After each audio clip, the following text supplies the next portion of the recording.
Cleopatra de Alejandría vivió en los años 69 a 30 a.C., última reina de Egipto, perteneciente a la dinastía de los Ptolomeos o Lágidas. 2 siglos y medio antes del nacimiento de Cleopatra, el celebérrimo Alejandro Magno había forjado en solo 10 años un vasto imperio que incluía el Viejo Egipto. Tras la muerte de Alejandro, sus generales se enfrentaron por la posesión del imperio sin lograr restablecer su unidad, y Egipto quedó bajo el mando del general macedonio Ptolomeo I, fundador de la dinastía ptolomeica, última soberana de esta estirpe que durante casi 3 siglos gobernó al Egipto helenístico, y con la astucia y su legendaria belleza como únicas armas, Cleopatra intentó recuperar el antiguo esplendor y poderío del reino, que ya por entonces, tras un siglo de decadencia y luchas intestinas, era poco más que un protectorado de aquella pujante Roma a la que solo se le podía derrotar o seducir. Hija de Ptolomeo XII, Cleopatra fue casada con su propio hermano Ptolomeo XIII, con quien heredó el trono en el año 51 a.C.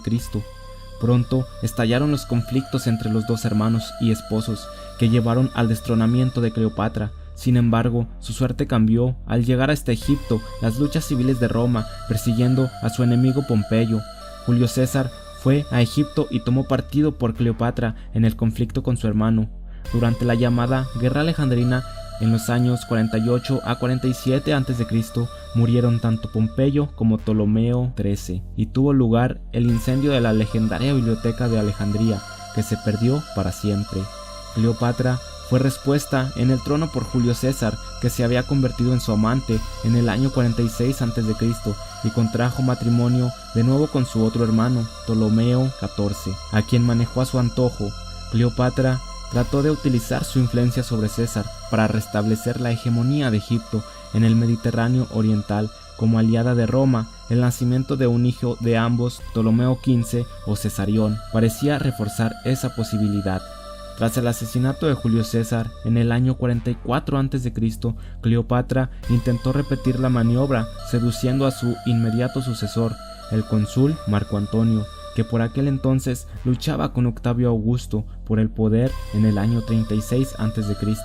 Cleopatra y Antonio impusieron su fuerza en Oriente, creando un nuevo reino helenístico capaz de conquistar Armenia en el año 34 a.C.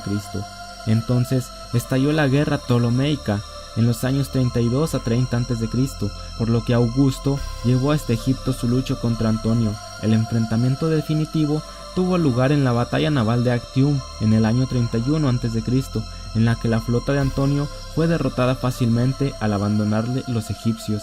Marco Antonio consiguió huir y refugiarse con Cleopatra en Alejandría. Cuando las tropas de Octavio Augusto tomaron la ciudad, Antonio se suicidó. Cleopatra intentaría aún por tercera vez seducir al guerrero romano, en esta ocasión Octavio Augusto, para salvar la vida y el trono.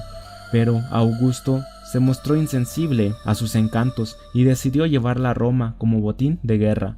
Ante tal perspectiva, Cleopatra se suicidó por el procedimiento ritual egipcio de hacerse morder por un áspid. Augusto aprovechó la circunstancia para asesinar también a su hijo Cesarión, extinguiendo así la dinastía ptolomeica y anexionando Egipto al Imperio Romano.